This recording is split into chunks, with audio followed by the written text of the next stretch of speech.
So far, the rainfall for our area has been pretty modest, but I do think that we're going to be seeing a much better opportunity for rain over the next several hours across North Texas. Right now, as you see, we do have some showers from about Weatherford up to Fort Worth, on up to Denton, and on up north. And I'm not really thinking that we're going to see these reach our area. If we zoom in a little bit, you can see that these are trying to move to the southeast, but you see that they're weakening. They're kind of falling apart. There's not a whole lot going on there. A little bit of activity trying to develop ahead of all that in the Cleburne area up to Mansfield and Arlington and Irving there, but not really seeing anything that is really going to make too huge a difference in terms of rain for our area. Up to the northwest, sure, but it does not look like this, this is going to really impact our area too much.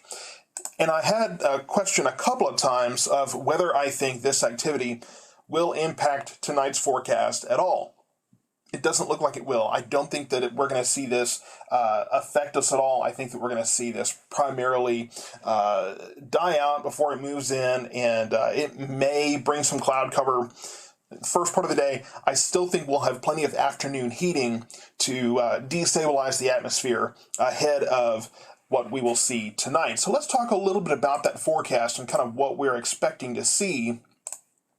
And there's a couple of takes here. There's the high-res model and the NAM model. And these are the kind of prevailing short-term models that I usually show you. So let's just take a look at both of them. Now, I will start to say that HR model tends to be a little bit ambitious with the convection. At least it is so far today. So let's take a look here, and this is where you kind of see this activity off to the northwest. It's kind of falling apart. This is looking at 1 o'clock here. As we get into the afternoon hours, so this is 5 o'clock, we start to see development off to the west and to the north. So I do expect to see that. I don't know that this is estimating, again, it's an estimation. This is estimating supercell thunderstorm type structures pretty close to our west, pretty close as close as the Glen Rose area there. I don't know that we're going to see that necessarily, or at least if we do see supercells, I don't think they'll be long-lived. And that illustrates that here a little bit as we start to see an organized system come together. And this is about 7 o'clock. So we've been talking about timing a little bit, and earlier that some of the models had this moving into our area as early as 5, 6 o'clock. This is 7 o'clock, so it looked like we may be looking a little bit later as far as this model is concerned, and really the next one. But what you see is that we have a fairly organized system moving in from the west, and this is 8 o'clock, so it's about Cleburne at this point, just estimated again by this model, and we carry that forward, blasting into Ellis County there about 8:30 or so, and so that's what we expect to see based on this model. And there is a little bit more consensus coming together here. There's another system off to the west here. I don't expect that to do too terribly much for our area. This is going to work over the atmosphere quite a bit. And as we continue forward, we have just more general rain moving in. So if the HR model is correct, then it looks like we'll have quite a bit of rain moving into our area after this initial line, which could bring in a bit of a flood risk. And we'll talk about the flood threat here in a moment. But as you can see, this is 1 a.m., so we have more shower and thunderstorm activity. I don't think any of this, should we have this much activity behind the line, I don't think any of that will be severe. And then this line says about 4 a.m. it starts moving out. There's even clearing far out to the west. Let's take a look at the NAM model as well, get another perspective on this. And the closer we get to this event, generally we start to see more agreement. And so this is an earlier run. So HR model, it's high resolution, it refreshes, it's rapid refresh, it refreshes every hour. This one is every 6 hours. So let's get up to speed at 11 o'clock, and it's not really showing much activity in the Fort Worth area. So the earlier run of this model wasn't really that accurate in terms of showing that shower activity. So that's something to consider. But as we get into the later part of the day, this is 7 o'clock, so pretty much around the same time, showing this line off to the west. And it's a little more generalized, but I think that we're starting to see enough consensus here that we can say that storms will probably move into our area around 7, 8 o'clock or so. I think that's, at this point, I think that's the safe generalization to make. And then as we go ahead of this doesn't show quite as much rain behind the system. So that, we may or may not see more activity behind the actual line. It does show some more showers back towards the Abilene area. And that maybe that's kind of explaining away what the HR model had to it, just a little less ambitious. And then as we go forward, again, by 4 o'clock, this kind of looks the same way. By 4 a.m., this stuff is moving out of here for the most part, and we've got clearing skies off to the west. So 4 or 5 a.m. tomorrow morning looks like we could still have some showers in our area, but I think most of this moves away and really makes for a decent and cool Wednesday. This is 10 a.m. We're pretty much clearing out at this point tomorrow morning. So I think that we'll see clearing. We should probably be mostly dry by the time you're taking the kids to school and heading to work in the morning. So let's talk about that's not what I'm looking for. Let's talk about the risk for severe weather in our area. And first off, I just want to show you kind of the map that we're all used to, right? This will be the categorical, the risk here where we talk about if it's an enhanced risk, if it's a slight risk, a moderate risk, whatever the case might be. Let me get the radar off of there so this is a little bit easier for you to see. So here we have an enhanced risk, and I kind of talked about how I expected an enhanced risk to kind of fill in some space here. Anytime they make one of these risk areas really, really broad, like they did with the slight risk area just kept getting bigger and bigger. Anytime they do that, generally they're leaving space for a higher risk to be added in later on as the forecast refines. And the area that's going to be covered by this squall line that's going to come in is pretty well covered in enhanced risk. Does this mean that the risk of severe weather went up? Not necessarily. This is a little bit more, and I appreciate that Evan Andrews up at Fox 4 was pointing this out earlier online. This is really just kind of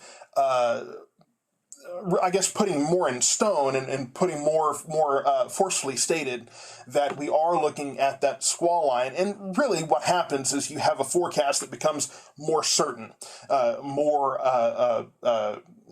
there's more consensus, there's more of a refined forecast showing your expectations that does in fact, conclude that we're looking at that line of storm. So I think this just kind of underlines the fact, if you will, that we are definitely looking at that area of strong to severe storms to move through. Now, the other thing that we've been looking at, and I want to show you how this looks now, is that hydrological outlook. And this is where we talk about, let me make sure I'm not overlapping things here that could be confusing. So here we have that slight risk, and this is the slight risk of flash flooding. Okay, so this is saying in this area we could be looking at a flash flood risk. And realistically, I think that this could be, I think there's going to be an area kind of in the middle where we may not necessarily have to worry about that very much for our area, and I'll show you why.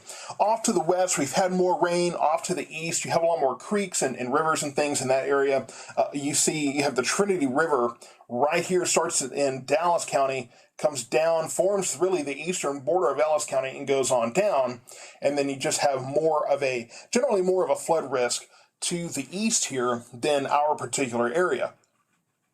So I wanted to talk about that before I point out how much rain has fallen in our area. And again, for Ellis County, it has been largely underwhelming. It has been not exactly what we were kind of hoping for it to be. So here we go. So here's the rainfall that we've seen over the last 24 hours. Obviously, pretty good rain west of Waco, and then in northwestern Denton County on up to the Red River there is a good area west of Graham. kind of a focused area too. So we had some rain. If we zoom this in a little bit to our particular area, had some rain in Johnson County, a decent bit from about Cleburne on westward, and then between Cleburne and Ellis County had a little bit, and there were some drops in the Midlothian and Maypearl area there. Not a whole lot though, definitely not enough to make a difference. So I think that that's going to factor into our flood risk for tonight. I think the fact that we haven't really seen much flooding to saturate the ground before now, I think generally reduces our flood risk for tonight. Now, if those storms off to the northwest that we have this morning, if they manage somehow to make their way our direction, then we may need to take a look at updating that. But even from that complex, I don't think we're going to get a whole lot of rain to really impact things largely. So let's just get over to the graphics that we're used to seeing, of course. Here is the risk for today. We do have that enhanced risk for severe storms. That is updated. Not much change here. The only things that I changed, one, I changed the damaging wind threat to high, and that is only to point out that this is the highest risk that we have at this time. Wind is definitely going to be the most concerning thing here. We do have a hail threat. I still have that at moderate. I think that we'll probably see some hail out of these storms, but I don't expect to see an overwhelming amount of large hail. Again, these are not going to be supercells by the time this gets here, so there's not going to be very largely prevailing updrafts and things that will be able to bring us really, really big hail. I just think that we're going to see modest hail in parts of the storm that tend to become more intense. Again, like I talked about, we have that flood threat. I have it at low at this point. It's there, but I don't expect much of a flood issue specifically here in Ellis County. I just don't think that prior rain amounts have warranted us to be too concerned with that. But if you are in a flood-prone area, that is a place that I think should be considered. I do have that low-end tornado threat here, and that is warranted. It is there. We don't expect a large tornado outbreak or anything of that sort by any means, but I do think that we should put there that we have the threat of the brief spin-up tornadoes. Anytime you have that squall line, right? Sometimes along the front of that line, you're going to have shearing winds that tend to rotate very quickly and spin up and go forward. I always use the example of the Waxahachie High School tornado, the tornado we had in the Alvarado Venus area recently as well, earlier this season, was kind of one of those as well. Now, that storm took a little bit more of a supercellular shape, but it was just another example of a spin up on the front end of a storm. So low-end tornado threat, but I don't expect us to have to really be that concerned about that tonight.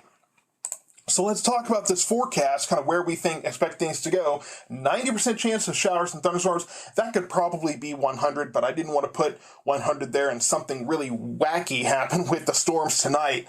And we've all seen it, right? Crazy things happen. South winds today, that's going to be feeding the Gulf moisture in.